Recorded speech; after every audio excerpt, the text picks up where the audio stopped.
羅啟新，喂，今日最後一天同呢一位社企負責人傾下偈。係啊，咁其實咧都會同佢講翻啦，就係因為佢哋咧就攞咗個獎嘅，佢呢個社企嚇。咁啊，究竟佢哋呢個攞獎嘅叫做佢覺得啦嚇，自己點解會攞到呢個獎咧？咁樣佢服務啲嘅特別之處係點樣咧？同埋社企喺香港咧嗰個理念係應該係點樣咧？面對嗰個競爭環境又咁劇烈係嘛？商業環境真係租都貴啦，點搞咧？羅啟新，平凡人的不平凡事。人同人相處嘅，梗有一定嘅唔同嘅尺啊，同埋唔同嘅標準啊。咁根據嗰啲姐姐嘅反映咧，佢哋喺工作上邊咧遇到嘅困難啊，同埋喜悅係啲咩？可唔可以同你分享下咧，博士？其實啲姐姐我諗喺個工作上邊，正如我之前講啦，佢初頭可能都冇諗過做呢一個行業會有升職嘅。係，但係其實佢哋入到嚟我哋呢度之後呢，我哋覺得佢工作態度好啦，做嘅嘢又啲客嘅評語又好啦，我哋其實都想將佢呢啲經驗帶到俾其他人，所以我哋有一個升遷嘅制度，做得好嘅話呢，就會變咗區長，佢要幫手睇其他嘅姐姐，咁呢個係佢哋其中一個好大嘅鼓勵嚟嘅。另外就係佢哋有好多做呢個行業嘅人呢，喺初度入行嗰陣時覺得呢個工作真係好低微嘅，即係幫人哋清潔。咁我哋其實喺成個過程裏邊呢，我哋頭先講唔止僱員僱主嘅關係嘅。舉個例，我哋有個姐姐曾經打翻一次電話嚟話翻俾我哋聽，話我曾經接過你哋一個電話之後呢，我開心到喊啊！就係一個好大雨，一個冬天嘅夜晚，我哋個同事見到佢份工都幾夜噶啦，咁佢收工之時呢，打俾個姐姐問佢：你收工未啊？你落雨喎，你要小心啲翻屋企啊！咁樣樣，個姐姐即刻觸動到喊，因為佢話我從來做呢啲工作呢，都冇人咁樣關心我嘅，係得你哋試過咁樣關心我。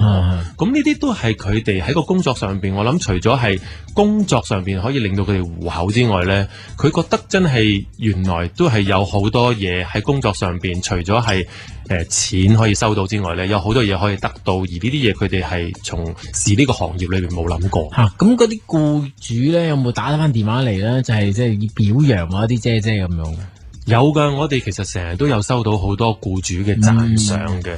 有啲姐姐真係當佢照顧自己屋企，用咗嗰個心態咧去照顧嗰個僱主嘅屋企。有啲嘢，舉個例，我哋啲姐姐自己有陣時煲咗啲湯呢，嗰個僱主講翻俾我哋聽嘅，佢自己都會入一個暖壺，將一啲湯帶去俾嗰個僱主。嗰個僱主其實係一個後生仔，成日要翻工嘅，好夜先翻嚟。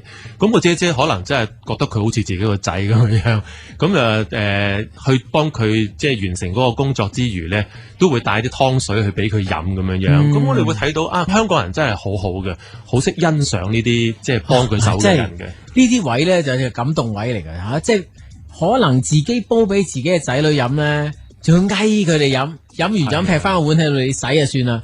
反而嗰個俾錢你嗰個咧，仲會覺得咧，哇！飲你嗰啖湯咧，好温暖啊！其實即係大家都喺嗰個服務同埋被提供服務嘅人裏邊咧，可能揾到一啲家庭温暖喎喺裏邊。係啊，其實而家喺香港咧做呢個社企咧，會有啲咩困難啊？其實香港我諗我哋係喺07年開始呢個社企嘅名稱會更加多人叫啦。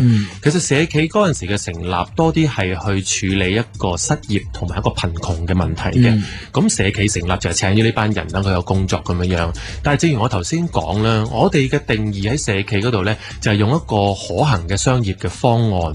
呢個方案去營運嘅話，我哋有盈餘有收入，而同一時間呢，我哋亦都可以去達到一個社會嘅目標嘅。咁我哋會用呢一個嘅社企嘅方向去行，而唔係淨係去即係營運一個請一啲即係我哋叫做有啲困難嘅朋友去工作咁樣樣。咁但係都好可惜嘅就係香港而家好多社企都係用緊咁嘅模式去做。咁如果用呢個模式去做嘅話，其實社企真係請唔到好多人嘅。我哋其實用一個叫做兼職嘅身份，我哋都係請到1000幾個。咁其實香港如果你話真係有就業困難嘅人有好多，咁其實我諗社企個目的真係唔係要嚟達至到一個聘請一啲失業人士啊呢班咁嘅樣嘅。咁同埋第二就係我諗喺社企喺香港運作嗰個規模呢，其實香港嗰個營商嘅環境真係好競爭好劇烈嘅，成本好高。咁我哋社企其實喺我哋好多機構去投資落去嘅錢呢唔多嘅。咁我哋覺得如果我哋要做得好一個社企嘅話呢，我哋真係要當一個即係一盤生意咁去做，初頭嘅投資要大，令到佢做嘅範疇、做嘅服務要全面啲。其實我哋有一個投資期先至可以睇到佢即係成長得到，可以收支平衡。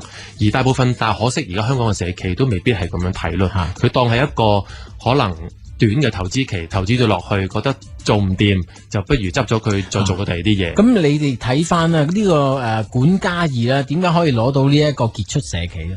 首先講都係好彩啦，得到啲人嘅賞識啦。第二就係我覺得我哋管家二可以攞到呢個傑出社企，其實係我哋好清楚講到俾人聽，我哋一個營運嘅模式啦。咁我哋好清楚就係我哋請緊一班都幾大嘅工作嘅人數啦。而呢班工作嘅人呢，我哋真係有個社會目標，係希望可以達至得到。而我哋好彩地由我哋09年開展服務，去到而家，我哋嗰個生意都睇到有一個好明顯嘅升幅。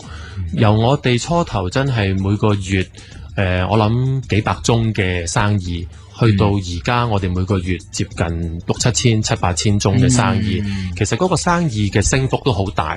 咁從一個我諗評審嘅角度會睇到呢個真係一個可行嘅商業方案。同一時間我之前都講咗我哋好多姐姐嘅一啲即係康復啊成長嘅故事，亦都睇到我哋好大嘅社會嘅目標。咁我諗係因為呢啲原因，我哋都好彩可以攞到呢一個獎項咯。